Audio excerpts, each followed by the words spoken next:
राधे राधे। आज मैं गोपियों का एक ऐसा रहस्य आप सभी के सामने बताने वाला हूं जो कि शास्त्रों में वर्णित है, जिसको उद्धव जी ने स्वयं उजागर किया है, जिसको भगवान श्री कृष्ण ने सभी से छिपा कर रखा। तो वीडियो अगर आपको पसंद आए तो लाइक जरूर करिएगा और कमेंट में जय श्री कृष्ण जरूर लिखिएगा। इस पृथ्वी यानी कि भूमि पर, जिस संसार में हम सभी लोग रहते हैं, यहाँ पर शरीर धारण करना सिर्फ गोपियों के लिए ही श्रेष्ठ रहा है, क्योंकि उन्होंने भगवान श्री कृष्ण के परम प्रेम में दिव्य भाव में स्थित होना सीख लिया था। प्रेम की ये स्थिति संसार के भय से भयभीत जो छोटे लोग हैं उनके लिए ही नहीं, बल्कि बड़े बड़े मुनि और मुक्त पुरुष तथा हम सभी भक्तों के लिए भी वांछनीय है। हमें इसकी प्राप्ति नहीं हो सकी, ये सत्य है।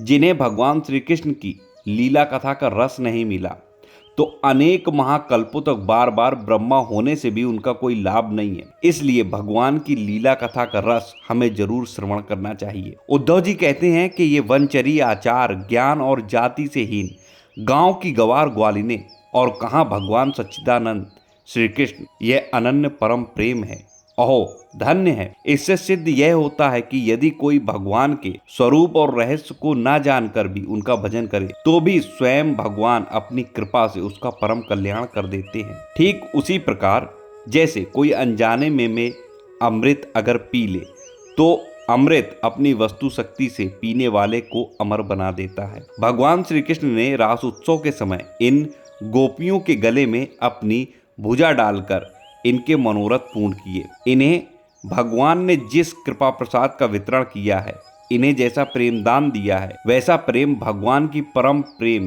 प्रियसी नित्य संगनी लक्ष्मी जी को भी नहीं प्राप्त हुआ। कमल के जैसी सुगंध और कांति से संपन्न देवांगनाओं को भी वह नहीं मिला, फिर अन्य की तो बात बहुत दूर है। उद्धव जी कहते हैं कि मेरे लिए सबसे श्रेष्ठ यही होगा कि मैं इस वृंदावन में कोई छोटी सी झाड़ी, लता या औषधि ही बन जाऊं, जिससे इन गोपियों के चरणों की धूल मुझे निरंतर मिलती रहे। इन गोपियों की कैसी महिमा है, जिनका त्याग अत्यंत कठिन है। उन्होंने अपनों का तथा आर्यपत लोक वेद की श्रेष्ठ मर्यादा का सहज यानी कि सरलता से ही परित्याग करके इन्होंने भगवान की पदवी को, उनके परम प्रेम को प्राप्त कर लिया, जिसको श्रुतियां रोज ढूंढती हैं पर पा नहीं पाती और नेति नेति पुकार कर रह जाती हैं। स्वयं भगवती लक्ष्मी जी जिनकी पूजा करती रहती, ब्रह्मा शंकर समर्थ देवता तथा पूर्ण काम आत्माराम और बड़े बड़े योगेश्वर अपने हृदय में जिनका चिंतन करते रहते हैं। भगवान श्री कृष्ण के उन्हीं दुर्लभ चरणार विंदों को यानी कि पैरों को रास लीला के समय गोपांगनाओं ने अपने वक्ष स्थल पर धारण किया और उनका आलिंगन करके अपने हृदय के विरह के ताप को शांत किया।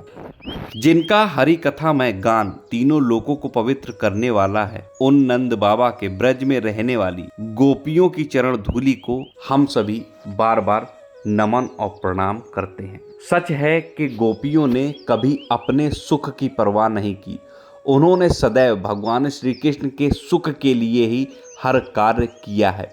हर चीज का त्याग उन्होंने भगवान श्री कृष्ण के सुख के लिए किया। उन्होंने सदैव चिंतन अगर किया है तो भगवान श्री कृष्ण का और उनके सुख का, कि उन गोपियों के माध्यम से वो ये सोचती थी कि हम ऐसा क्या करें जिससे श्री कृष्ण को सुख की प्राप्ति हो। अगर ये भाव हमारे अंदर भी आ जाता है तो ये निश्चित तय है कि हमें गोलोक धाम जाने से कोई भी नहीं रोक सकता। आशा करता हूँ आप समझ पाए होंगे कि शास्त्रों में आखिर गोपियों के बारे में क्या सच्चाई आज तक छिपी थी जो हम लोगों के सामने नहीं आई। वीडियो अगर पसंद आया हो तो लाइक करिएगा, चैनल पर नए हैं सब्सक्राइब कर लीजिए, कमेंट में जय श्री कृष्ण जरूर लिखिए। मिलता हूँ अगले वीडियो में नई जानकारी के साथ, तब तक राधा वल्लभ श्री हित हरिवंश।